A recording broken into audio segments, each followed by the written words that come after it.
नमस्कार दोस्तों, secrets of astrology के एक और वर्सटाइल पॉडकास्ट में आपका स्वागत है।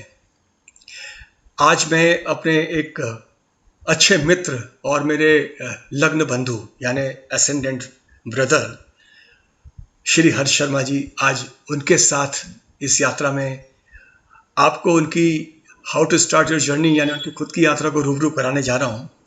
दोस्तों, बात होती है जब इस ज्ञान की, तो परम गुरु शिव की बात होती है, जिन्हें दूर कहीं पहाड़ों में हम देखते हैं कि शिव वहां है, और उस ज्ञान की सूर्यमयी तेज को, जिसकी हम कल्पना करते हैं कि उनके आशीर्वाद से हमें मिलता जाए, तो ये पहाड़ और ये सूर्य सा तेज हर्ष जी के जीवन से जुड़ा है। दोस्तों, हिमाचल से जिनकी रूट्स जुड़ी हैं और जिनकी जो बॉर्न एंड बॉटम जिसे हम कह लें कि जहां आपका पालन पोषण अध्ययन सारा हुआ है, जो आपकी अभी कार्य क्षेत्र कार्यस्थली है, वो है अमृतसर, जहां स्वर्ण मंदिर है। तो ये पहाड़ और इस सूर्य का तेज दोनों कहीं ना कहीं आपको ब्लेस करता है इस यात्रा को तय करने में। दोस्तों, यात्रा अनुशासित है जितना मैं आपको जानता हूं, तो हमेशा एक हंसमुख व्यक्ति और एक नॉलेज को एक्सप्लोर करने वाला व्यक्ति के रूप में मैंने आपको देखा है। तो आइए हम सब स्वागत करते हैं हर्ष शर्मा जी का। हर्ष शर्मा जी, वेलकम टू दिस पॉडकास्ट। नमस्कार जी, थैंक यू वेरी मच अनुपम जी। आप मेरे बड़े भाई हो और मैं मेस्मराइज्ड हो जाता हूं जब भी आपको सुनता हूं। The way you use your words, मतलब मैं इतना बढ़िया नहीं बोल पाता फ्रैंकली स्पीकिंग। मतलब मेरा कुछ नॉर्थ टच आ जाता है पंजाबियों वाला। तो we are very simple people. हमें इतना वर्डों का मतलब वर्ड्स का जो सिस्टम है वो नहीं पता था। तब भी मैं अपने इंट्रोडक्शन और नमस्कार प्रस्तुत करना चाहता हूं आपसे। हिंदी मेरी थोड़ी सी वीक है बिकॉज मैं पंजाब से बिलोंग करता हूं। तो नमस्कार मेरी तरफ से, और सबको प्रणाम है जितने भी ये पॉडकास्ट देख रहे हैं या देखेंगे। उन सबको मेरा नमस्कार है, प्रणाम है। भगवान भोले शंकर पहाड़ों से, वो उनकी जन्म स्थली या मतलब उनकी जो कर्म स्थली थी वो बेसिकली पहाड़ों में थी। तो वहां से आशीर्वाद और सद्भावना लेकर आया हूं, और नमस्कार जी आपको सबको। तो बात रही शब्दों की, तो जैसा आप जानते हैं कि मेरी पारिवारिक पृष्ठभूमि भी है, लेकिन मैं एक ऐसे विशाल व्यक्तित्व के साथ जुड़ा हूं जिनका नाम है श्री यूके झा। और शायद ये उनकी ट्रेनिंग है कि उन्होंने सोचना समझना और कहना सिखाया, तो बार बार उनको प्रणाम। हर्ष जी, बड़ा संक्षिप्त सा प्रश्न है, लेकिन इसमें जीवन की यात्रा यानी ज्योतिष मार्ग में जो यात्रा तय होती है उसकी कहानी सिमट सकती है, और यह है how to start your journey in field of astrology. आपकी यात्रा के प्रारंभ बिंदु, जब आप इसमें आए, कैसे आए, और आने के बाद में किस तरीके से इस शास्त्र ने आपको मोल्ड किया, तो वो संदेश जो एंट्री लेवल या एंट्री लेवल प्लस जो विद्यार्थी हैं, शायद वो आपकी इस कहानी, आपकी इस जीवन यात्रा को रिलेट कर पाए, और वो उनके लिए बड़ा महत्वपूर्ण इसलिए होगी कि ये शास्त्र बाहर से तो बड़ा चमत्कारी दिखता है, लेकिन अंदर आके एक डिसिप्लिन शास्त्र है जिसमें लोगों को बिल्कुल आती है। तो इस पे आपके विचार। स्टार्ट यहां से करता हूं कि जर्नी के बारे में अगर मैं बताऊं तो लोगों जैसे मेरी जर्नी नहीं हुई। मेरा बेसिकली जब हिमाचल से बिलोंग करते थे तो हमारा परिवार कुछ ऐसा है कि हमारी एक जनरेशन छोड़ के हमारे परिवार में कोई ना कोई साधु निकलता है। तो साधु निकलता है, वो अपना सारा कुछ छोड़ के पढ़ाई वगैरह जब भी जो भी कंप्लीट किया होता है उसने, उसके बाद भी वो किसी ना किसी सेक्ट में चला जाता है। तो एस्ट्रोलॉजी हम बेसिकली हमारा परिवार ना कुछ पुराने पुजारियों का परिवार है। जो चंबा के जो मंदिर थे वहां से हम बिलोंग करते हैं। माइग्रेट बाद में ऊना में हो गए, पर पुजारियों का परिवार है, और हमारे कई शास्त्र हमारे परिवार में मशहूर थे, जिसपे मतलब कई कई ज्ञानी महापुरुष हुए हैं। तो एस्ट्रोलॉजी हमारे परिवार में एक किस्म का, it is part of life basically. लोग जर्नी स्टार्ट करते हैं जर्नली, आज की जनरेशन हो या कोई भी जनरेशन होगी, वो एस्ट्रोलॉजी दो किस्म से ही स्टार्ट करते हैं, या फिर रूट गुरु चेला, जो गुरु और शिष्य की जो मतलब सिस्टम चल रहा है उस तरह से स्टार्ट करते हैं, या फिर उनका काम होता है, कर्म भूमि होती है एस्ट्रोलॉजी की, तब स्टार्ट करते हैं, या फिर तीसरा होता है अपना हॉरोस्कोप क्या बोल रहा है उसके हिसाब से इंटरेस्ट आता है एस्ट्रोलॉजी में। मेरा सिस्टम पहले वाला है कि मतलब हमें शुरू से astrology was part of life. 10वीं 11वीं से स्टार्ट कर दिया एस्ट्रोलॉजी पढ़ना पढ़ाना, मतलब सीखना। जो जो चाचा जी थे या ताया जी थे वो चीजें उनसे पूछना कि एग्जैक्टली व्हाट इज हैपनिंग, ये क्या मतलब सिस्टम है। पहले हर आदमी हाथ हाथ की रेखाओं से शुरू करता है, तो वहां से शुरू किया। फिर धीरे धीरे धीरे करके ग्रेजुएशन हुई। ग्रेजुएशन के बाद में जब मास्टर्स कर रहा था मैं साइंस में, मतलब माइक्रोबायोलॉजी में, तो तब बेसिकली मेरा मेनली इंटरेस्ट तब आना शुरू हुआ एस्ट्रोलॉजी में। तब थोड़ा सा सीरियस हुआ। It was around 1997-98 when I became serious, I got serious in this science basically. तो फिर उसके बाद में एक्सप्लोर करना शुरू किया। तो मेरे एक मतलब कजन चाचा जी थे, he was a chemical engineer. वो केमिकल इंजीनियर थे बहुत, मतलब किसी टाइम पे 1970s में जब मेरे फादर की सैलरी हार्डली 600-700 रुपए होगी म्युनिसिपल कॉर्पोरेशन में, he was at that time was working in some German company. मतलब वो केमिकल इंजीनियर थे, तो वो उनका सैलरी पैकेज मतलब उस टाइम 9-10 हजार रुपए होता था। तो it was like he was king of the family की, मतलब बहुत है। वो अचानक ही उन्होंने ना छोड़ दिया, सब कुछ छोड़ के वो साधु साधु बन गए। तो वो लाइफ में दोबारा री एंटर किए, मतलब 2002 के आसपास। तो ही बिकेम मेरे माय फॉर्मल गुरु। वो उनसे जो सीखा है एस्ट्रोलॉजी के बारे में वही सीखा है बेसिकली। मतलब तब मेरी असली जर्नी शुरू हुई। उन्होंने झंझोड़ के रखा मेरे को कि एस्ट्रोलॉजी जो है बेसिकली तुम जो कर रहे हो, तुम सूक्ष्म शरीर के हिसाब से कर रहे हो। एस्ट्रोलॉजी सूक्ष्म शरीर के लिए बनी ही नहीं है ये, सॉरी स्थूल शरीर के लिए कर रहे हो, सूक्ष्म शरीर के लिए बनी है ये स्थूल शरीर के लिए नहीं बनी। तो ये इसका मेन भाव है करण शरीर की तरफ जाना।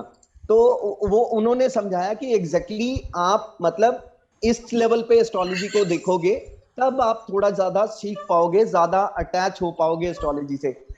बातें कुछ नहीं समझ लगी तब, सीधी बात बताऊं, मैं यंग था, मैं 22-23 साल उम्र थी मेरी तब। तो अब जाके कुछ चीजें उनकी समझ आ रही हैं। जब गुरुओं की बातें ना थोड़ा धक्के खाने से और उसके बाद में पता चलता है। तो जैसे झा साहब की बातें हैं, आपको भी वो एक सूत्र दे देते हैं और उसके बाद में मतलब बाद में जब आप उसका उसकी उसकी प्रैक्टिस करते हो, उसके उसके साथ फाइट करते हो, उस सूत्र के साथ जूझते हो आप, तब बाद में अचानक एक दिन आपको पता चलता, अच्छा ये कहना चाह रहे थे। वो ज्ञानी ने ज्ञान दे दिया, पर ज्ञान को परसीव क्या करना है वो तो बाद में अकल जो भगवान देगा ना, वो चक्कर है। मतलब फिर वो दशा का सिस्टम जब किस्मत खुलती है तब वो वाला सिस्टम है। तो ये एस्ट्रोलॉजी में करता रहा साथ साथ में। एस्ट्रोलॉजी का सिस्टम मैंने एमएससी करने के बाद मैंने प्रोफेशन ज्वाइन कर लिया फार्मास्यूटिकल इंडस्ट्री। तो एक पहले साराबाई कंपनी है यहाँ पे, गुजरात की कंपनी है, बहुत अच्छी कंपनी होती थी, वहां पे काम किया। फिर उसके बाद में मैंने काम किया इसमें निकोलस पिरामिल में। वो Sarabhai Piramal got converted into Nicholas Piramal. फिर एबट हेल्थ केयर आ गई, यूएसए की कंपनी। 2002-3 के आसपास मैंने एबट हेल्थ केयर में शुरू कर दिया। फिर उसमें मतलब फार्मास्यूटिकल में जब मतलब मेरे जितने दोस्त थे, क्योंकि मैं मेडिकल बैकग्राउंड से था, +2 मैंने मेडिकल के साइंस बैकग्राउंड से था। तो मेरे जितने +2 के दोस्त थे, +1 +2 के दोस्त थे, उनमें से 70%, मैं थोड़ा नालायक था, 70% of the people they became doctors. वो डॉक्टर्स बन गए। अभी क्या है कि मेरा प्रोफेशन था फार्मास्यूटिकल में था, मेडिसिन में, मतलब मार्केटिंग टीम में था। तो मैं एरिया मैनेजर या रीजनल मैनेजर जब बना, तो दिमाग में ये आना शुरू हुआ एक बार कि एस्ट्रोलॉजी तो चलो ठीक है कि ये मंगल इस भाव में बैठा है, ये सारा कुछ है, but what we can do about modern things. Basically आज की डेट में जो डिजीजेस हैं, बेसिकली वो पुराने टाइम की जो डिजीजेस थी उनसे इंटायरली डिफरेंट हो चुका है सेगमेंट। वो काफी ज्यादा पहले भी होती होंगी, ऐसा तो नहीं है कि डायबिटीज पहले नहीं थी, मधुमेह के रूप। पर एग्जैक्टली वो अब क्यों हो रही है, लाइफ पैटर्न क्या है, एस्ट्रोलॉजिकल रीजंस क्या है, फिर इन चीजों में थोड़ा सा इंटरेस्टेड हो गया। फिर नॉर्मल एस्ट्रोलॉजी जो सब सब करते हैं वो कर रहा था, मतलब डॉक्टर्स थे मेरे, जितने दोस्त थे मेरे से सलाह लेते थे कि ये प्लैनेट चेंज हो रहा है या राहु चेंज हो रहा है, क्या करना चाहिए, अपनी नॉलेज के हिसाब से मतलब उनको बताता था। फिर मैंने उनसे थोड़ी हेल्प लेनी शुरू की। हेल्प ऐसा लेना शुरू किया कि मैंने उनसे ना पेशेंट्स के डिटेल मांगने शुरू कर दिए। जितने डॉक्टर्स थे दे बिकेम, कोई क्लिनिक खोल लिया, किसी ने किसी हॉस्पिटल में जॉब कर ली, तो जितने आईसीयू के केसेस थे, कैंसर के केसेस, किडनी के केसेस, जितने केसेस थे उनसे मैंने डिटेल्स मांगनी शुरू कर दी। पहले थोड़ा सा डिफिकल्टी हुआ, पर मैंने कम से कम 1,500-2,000 चार्ट इकट्ठे कर ली। मतलब अमृतसर, जलंधर, पठानकोट, जहां जहां पे टूरिंग करता, जहां जहां पे दोस्त थे, दोस्त बन गए, डॉक्टर्स जान पहचान के हो गए, सबसे मैंने मतलब वो शुरू कर दिया। Then I realise that there is something, some जो जो जो एस्ट्रोलॉजिकल साइंस है, जो जो प्लानिटरी साइंस जो ऋषियों ने बनाई है, उसका डायरेक्ट कांटेक्ट है भाई डिजीज के साथ। मतलब वो, मतलब आप उसको अनएक्सप्लेन, मतलब उसको साइडलाइन नहीं बोल सकते कि इनका कोई इफेक्ट नहीं पड़ रहा। देन इसको थोड़ा और एक्सप्लोर करना शुरू किया। इसको एक्सप्लोर करते करते क्वांटम फिजिक्स पढ़ना शुरू किया जी। जिस दिन मैंने क्वांटम फिजिक्स को पढ़ना शुरू किया ना, कि मतलब थोड़ा इंटरेस्ट था, मतलब कि क्वांटम फिजिक्स क्या चीज है, देन आई रियलाइज्ड कि नहीं, ये जो एस्ट्रोलॉजी है ना, ये समथिंग, ये कुछ ऊपर से है। जो जो बोलते हैं ना कि फलानी बुक आ गई वो डिवाइन नॉलेज थी, फलानी बुक आ गई ये डिवाइन नॉलेज, भाई साहब ये एस्ट्रोलॉजी भी डिवाइन नॉलेज है, जो ऊपर से ये भगवान ही कर सकता है, ये कोई आम इंसान नहीं। मतलब ये जो रूल्स हैं लॉर्ड शिवा दे सकते हैं, जो सप्तऋषियों को उन्होंने ज्ञान दिया इंक्लूडिंग एस्ट्रोलॉजी, वो सिर्फ लॉर्ड शिवा कर सकते हैं और कुछ नहीं कर सकते। तो अगर हम समावेश करें इस चीज को, मतलब इसको कंबाइन करें, तो जो साइंस है या इलेक्ट्रोमैग्नेटिक फील्ड है, क्वांटम फिजिक्स है, या जो भी है, उसका डायरेक्ट कनेक्शन है भाई एस्ट्रोलॉजी के साथ। वो ऐसे है कि मतलब अभी उसको एक्सप्लेन करना बिट डिफिकल्ट है, उसमें बहुत बट्स एंड इफ्स हैं, क्योंकि कुछ साइंस उस लेवल पे अभी पहुंची नहीं है जिस लेवल पे सूत्र दिए गए हैं, जिस लेवल पे अभी उनको हमने, मतलब वो उनको एक्सप्लेन नहीं कर पाएंगे अभी। देखिए पहले पहले देयर आर सर्टेन थिंग्स की पुराने टाइम पे, अगर अगर मान लो अभी ये मोबाइल का जो हम पॉडकास्ट कर रहे हैं अभी, तो अभी ये इलेक्ट्रोमैग्नेटिक वेव्स तो शुरू से थी ना, वो फ्रीक्वेंसी तो शुरू से थी ना, तो बस वो मटेरियल को, दो एलिमेंट्स को, दो मटेरियल्स को, मतलब इस हिसाब से फ्रीक्वेंसी को मतलब अटैच किया गया कि मतलब हम एक दूसरे के सामने बात कर पा रहे हैं। तो अगर किसी को बोल दो कि मतलब ये ऐसा कुछ पॉसिबल था, तो उसके लिए तो मिरेकल है। तो शायद अभी सूत्रों को साइंस एक्सप्लेन उस लेवल पे नहीं पहुंची है, वो नहीं एक्सप्लेन कर पाएगी। पर आई फर्मली बिलीव, बिकॉज मैं साइंस को लेके चलता हूं एस्ट्रोलॉजी के साथ, कि हमारा कुछ चीजें, हम हमारा लाइट स्पेक्ट्रम है, जैसे लाइट स्पेक्ट्रम है, इतना बड़ा स्पेक्ट्रम है, आप भी मतलब इंजीनियर रहे हो तो आपको पता ही है, लाइट स्पेक्ट्रम है। हमारी human I can see only smallest portion of that light. बाकी 98% of the light or whatever happening around us we cannot see. Even we cannot see electromagnetic field. मतलब उसके लिए भी ये चीज किसी ज्ञानी की चाहिए, तब जाके कोई पावर मिले, तो मतलब ह्यूमन आई के हिसाब से मतलब हो सकता है। तो there are certain things which we cannot explain, और जब तक हम एक्सप्लेन नहीं कर पाते या प्रत्यक्ष नहीं होती, तो हमें लगता है कि नहीं ये पॉसिबल नहीं है। पर मेरा मेरा मानना है कि it is totally science, frankly speaking. तो पिछले 22 साल से मैं, अभी 22-23 साल हो गए मेरे को प्रॉपर सीरियस एस्ट्रोलॉजी करते हुए, और बेसिकली फोटे मेरा मतलब मेडिकल एस्ट्रोलॉजी ज्यादा इंटरेस्ट रहता है, क्योंकि मेरे पास आयुर्वेद का कॉम्बिनेशन, मतलब मैंने नाड़ी शास्त्र, नाड़ी देखता हूँ पेशेंट्स की, साथ में नाड़ी देख के काफ वत पे कौन सा इम्बैलेंस है उसको कोरिलेट करता हूँ प्लैनेट्स के हिसाब से, फिर मतलब इस हिसाब से वो चल रहा है मेरा। तो किताबें चलो पढ़ी हैं, पर बेसिकली अगर बोलो तो एक गुरु नहीं है, बहुत सारे गुरु हैं। एक एक साल पुराना कोई स्टूडेंट है, अगर एस्ट्रोलॉजी में अगर कोई बहुत बढ़िया बात कर जाता है, तो वो मेरे लिए वो भी गुरु है। मैं फ्रैंकली स्पीकिंग, मेरे लिए गुरु इज एनीबडी। जहां से मेरे को नॉलेज विद्या मिल जाए तो वो सारे मेरे लिए गुरु हैं। मेरे लिए कोई भी ऐसा आदमी नहीं है जो गुरु नहीं है। मैं मेरे को कभी मेरे को ये नहीं मतलब आपने कभी सुना होगा या मेरे किसी ने ये नहीं बोला होगा कि चाहे मेरे क्लाइंट्स आते हैं या किसी ने ये नहीं बोला होगा कि ये बोलेगा कि मैंने ये बोल दिया तो ये होके रहेगा। It will never happen. I always say कि मेरे काम इसलिए बन जाते होंगे या बन जाते कि I am just like a pink panther. जो पंजाबी में एक कहावत है, लल्लू करे कवलियां रब सिद्धियां पावे। So that is I am just like a idiotic fellow who is doing something with the astrology, who is trying to learn things and apply those things।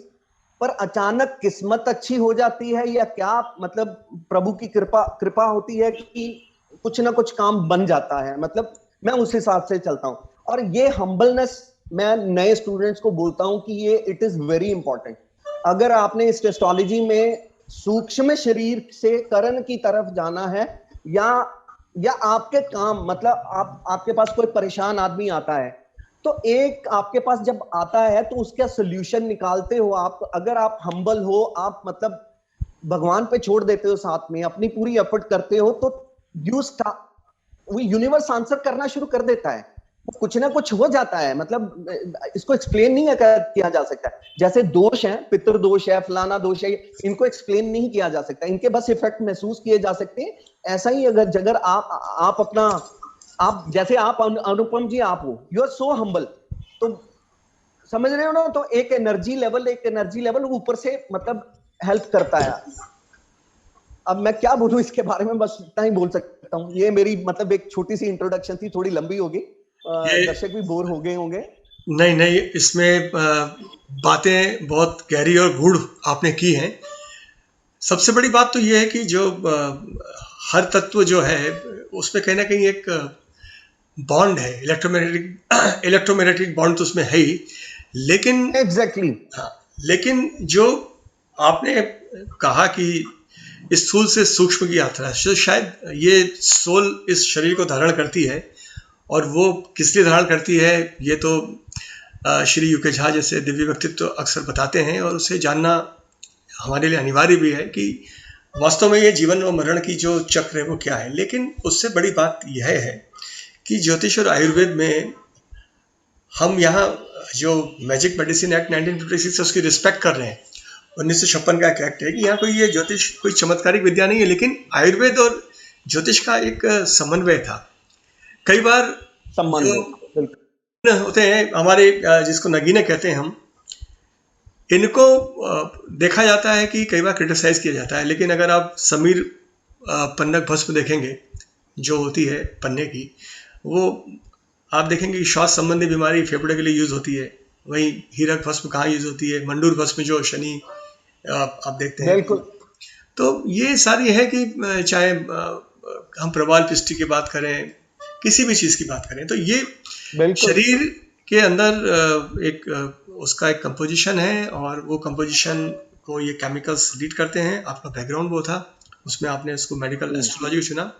लेकिन पूरी यात्रा में एक बात समझ के आई कि आप लगातार इसको एक्सप्लोर करते गए, और यही एक्सप्लोरेशन जो है शास्त्र की मूल अवधारणा है। और ईश्वर की कृपा है तो आपको हर स्थिति में अच्छे गुरु मिलते रहेंगे। तो जल्द ही आपसे दूसरे इसके एपिसोड में हम मिलते हैं, जहां आपसे कुछ मेडिकल एस्ट्रोलॉजी के बारे में भी जानने का प्रयास करेंगे कि वो किस तरीके से कार्य करती है। तो जल्द ही आपसे मिलते हैं एपिसोड 2 में। ठीक है जी, नमस्कार जी।